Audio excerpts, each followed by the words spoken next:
Hello guys, and welcome to a new strategy which involves Harbingers. And I know it's been talked a lot, but I kind of want to do a little bit more delve into it. And this strat has so many jackpot items, as you've seen in the intro. I've got Mirror Shard, and yeah, so let's go straight into the video. So the key points of the strategy. The first thing is it's a really nice and chill strategy. I was kind of watching YouTube the whole time, as you don't really need to pay attention. And if there are new players watching this and don't really know about like what this strategy really does, there are these blue guys who are immune to any type of damage, and the only way to kill them is by killing the mobs that they spawn. And once you've killed all the mobs that they spawn, they will die and drop a bunch of currency shards, which through our Atlas tree have a chance to convert some of those shards into orbs. And this could be like, if a mirror shard dropped, it has a chance to turn that into a full-on mirror. And I did get a ton of profit back. So I invested about 2,000 chaos orbs, which we'll see later on. And in return, I got 16,000 back. So that's about 8 times the profit of our investments. The second key point is there's a lot of variation for this strategy. So the main key focus is Harbingers. And with Harbingers, you can add stuff. So the main thing is Harbingers plus Delirium, and then after that you can add whatever you want. If you want to farm POE like I did, then you can run that. If you want to do altars, then you can do that. I do recommend altars, each of Wells of Seren Exarch, because that'll probably net you a lot more currency than I did, and the chance for divine altars through each of worlds. So that's something I recommend. But if you want to do Destructive like I did, then you can do that as well. And the last key point here is there are many chances for the big jackpot items. And I'm not talking about small divines, I'm talking about the cream of the crop, the massive mirror shards or an actual mirror drop, to which my guildmate on his birthday doing this strategy, which was a few days ago, actually did drop a mirror of Calandra. So that's pretty good, and I do hope you guys drop mirrors or something big. I also want to talk about the loot filter. So we do need a decent loot filter, and I recommend Neversink. And Neversink has uber strong or uber strict, and I do recommend that filter for the strat, because we do need to pick up the chaos shards, the ancient orb shards, the annulment shards. These shards are really important, because as you'll probably see later on, is that all my stuff that I got, all the chaos orbs, annulment orbs, ancient orbs, it's all from picking up these shards.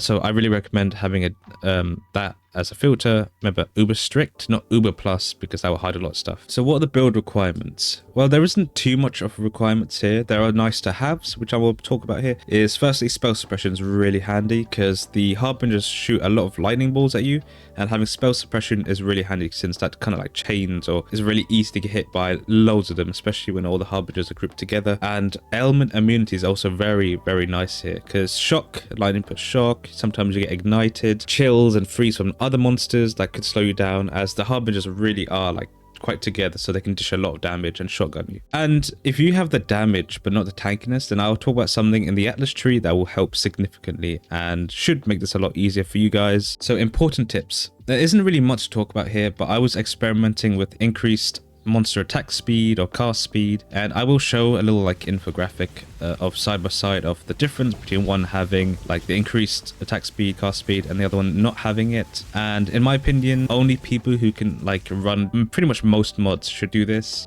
If you can't run much mods and you start rolling and you get it, but then you get something that's like not really good for your build, then you'll like waste a lot of chaos orbs doing that. But people who have builds that can run pretty much most mods could do this quite easily and within a few tries. So I want to talk about the investments, and the investments is pretty much these scarabs. Now we have this Warhorde scarab, which is pretty much a really important part. As you see, currency shards dropped by Harbingers are duplicated.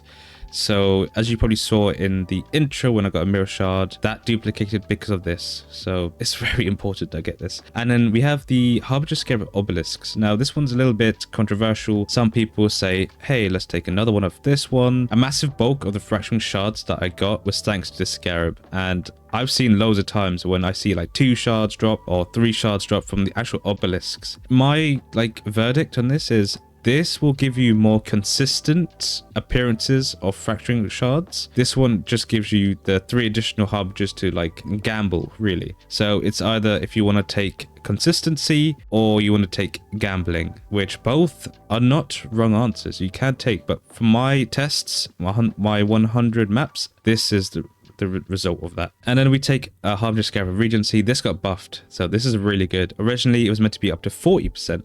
Well, before that, it was 25%.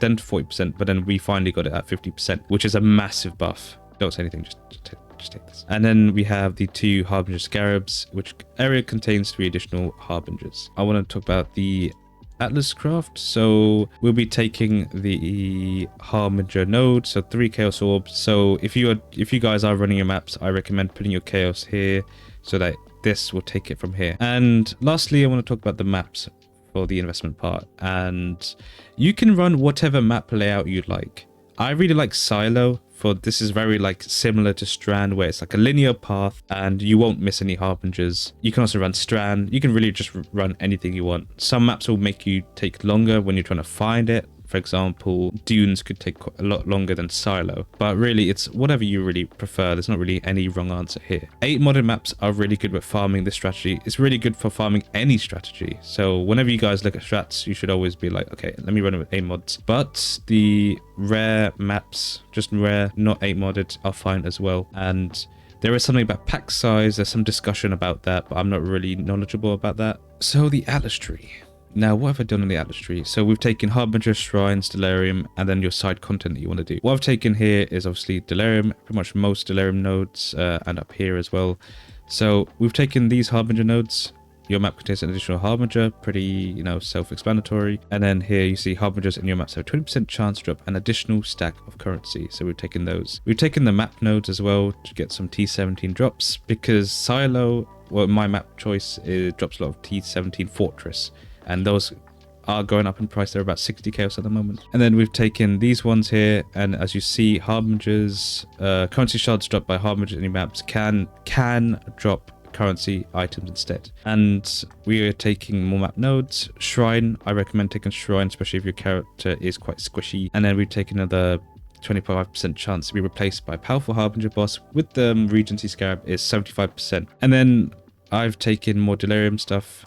And now my side content is I am trying to drop loads of special maps, like for example Conquerors, Shaper ones, and I'm running Destructive Play. Now this is something for another strategy I'm kind of testing. So ideally I would have grabbed these Eater Worlds and Eldritch Gaze, or the opposite side, taking these ones and this one. Now I want to talk to you guys about how to make their maps easier if you have a lot of damage but you do not have the tank.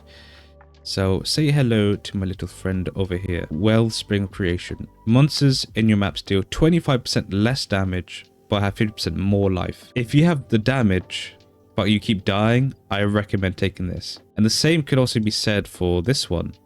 If you have the health, the tank, but not the damage, you could take this, but this one's a bit more dangerous, like quite a lot. But this is something you can think about with your build, and you guys know how your build does, so have a look at that. So let me do a map showcase to show you guys what to expect, so you guys can see, hopefully from one of these obelisks. That'd be quite nice.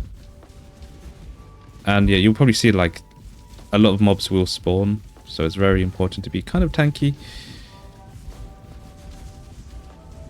And yeah, I don't really know what to talk about.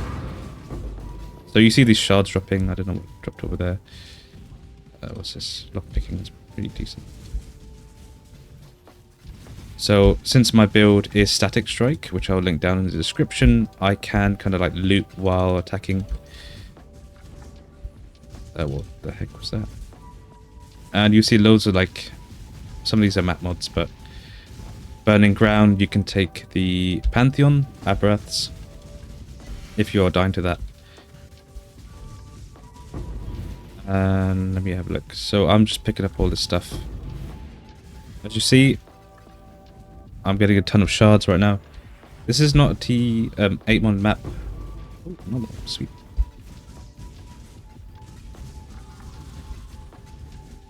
And these power cycling dudes, oh, they kill.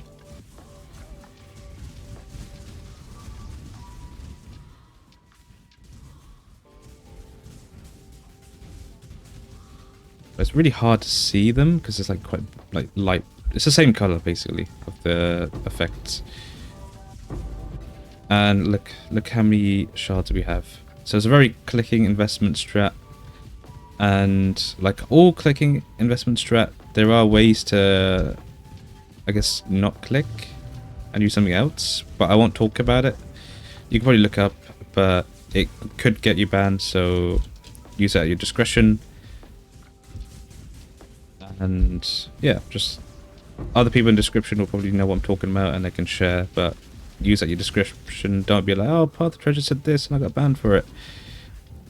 If you do get banned, that'd be quite interesting, because I think Imperium uses it as well. So hopefully you weren't cheating or anything.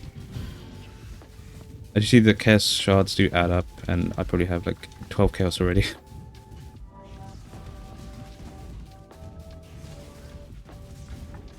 And normally I do check the, I should probably check it. Blue, 5 chaos. For the video, I will quickly skip past it. And then we have beasts. Okay, it's not good. They are not nice. Well, yeah. Since my build is literally static strike, I can just loot while, you know, I dropped nothing. Yeah, I can loot while fighting these guys. Oh, it's very scary, man, because they can, like, if you have a crit mod, then good luck. But that's why we have shrines. And I did do, oh, what dropped there? I did do another run, and then like the recording bugged out. But I did drop 4 fracturing orbs from a obelisk. And I was like, that's perfect. And I looked over and they said recording stopped. Which is upsetting. Let me...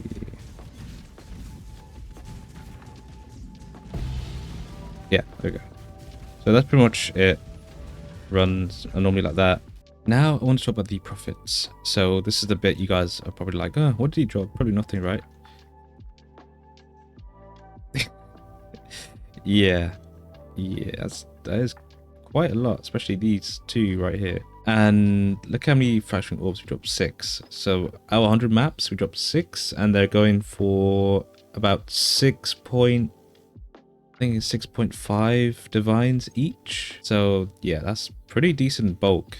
And chaos orbs, I've pretty much nearly made back my investment in just the chaos orbs. I invested 2,040 for all 100 maps. And this is 1,700. I made 7 raw divines, and you're going to get divines. If you're running 8 mod maps, you're going to get divines. So I have factored that in. 2 Valdos, 36 exalted orbs, 303 ancient orbs, 301 orbs of annulment. And I just put these here because it kind of looks uniformed. I'm not factoring scarabs. Scarabs, I have no idea what they are. And I don't want to add this on. It's very RNG. So I think we did get Awakening, which is quite a lot of money. And I don't think we've got much here, but Delirium, look how many orbs it added up. I think this is 96 orbs at 9 chaos each. So I did price this at the lowest Delirium orb, which at the moment is 9 chaos, and Simulacrums, which are about 60 chaos each, and that's pretty solid stuff. Now I dropped so many maps, I just had to put them in my map tab, so I kept all the originator stuff, as you see, all the silos and other stuff, and I'm going to show the spreadsheet so you guys have more accurate information about this. So we have 100 maps ran, and this one did take a while, and all these videos do take a while, but let me go here. So investments, normal Harbinger Scarabs about 1.3 chaos each. I think at the time when I bought them they were 1.7. Harbinger Warhordes are 5.5, so 6. Obelisks are quite cheap. Regency 7. I don't know what this is. Atlas Craft is 3. So 2040 chaos orbs, and then I made back 1,000. This is all by picking up the orb shard. Fracturing orbs, we got 6 of them. Shards for 7 divines. And I did drop 2 shards, mirror shards, so I'm kind of curious. Yeah, that does spike it up to 21 divs an hour. Crazy, but that's RNG. That's not being added. I'm looking for consistent stuff. Delirium orbs, they're priced at 9 chaos each, and I got 96, nearly 100, so that's pretty decent. Simulacrum, this is just like extra stuff for a few points on the tree. 9 fortresses. I think Silo drops them, Abomination drops them, if I recall. Yeah, Valdos, and yeah. It took me, these are the times it took me to run the last 10 maps, because I wanted to factor in this. These are Silo, so 3.46, 2.32, 3. So I've estimated about 4 minutes per map, which is about 11.3 divs per hour. To loads of you, this might not seem much. To new players, that could be a lot, but this is 11.3 hours of kind of consistency. And with the jackpot added to it, it just goes up, right? Like, as you can already tell, 21 divs an hour if you hit the jackpot. And like my guildmate, he dropped a mirror. So with selling stuff, it's quite easy. Chaos Orbs should be chucked back into the investment pool where you buy your scarab, like the next set of scarabs you want to buy. For example, all my Chaos Orbs will go back into the Harbinger stuff. And if I don't have enough Chaos Orbs, then I'll use Annulment Orbs. No, I'll just sell these and then use that. And then everything else should be converted to Divine Orbs. So it's Annulment Orbs, obviously I'm not going to use it, but Ancient Orbs, it's 29. I have like a bunch, and obviously like Fracturing Orbs are what, 6.6, so pretty much quite significant. How much is that? Yeah, that's pretty much, yeah, that is the strategy, guys. And let me know in the comments if you drop like some mirror shards or a mirror. I'd love to know, or like a bunch of Fracturing Orbs. And this is just a really fun strat. I hope it doesn't go up in price. It's a very relaxing strat. You don't need to think too much. For newer players, this is pretty nice to earn your few divines to invest into your build again. And pretty much that's it. Yeah, I'll do another video at some point this league. I am quite busy IRL, so yeah. Thank you guys. God bless, and I'll see you next time.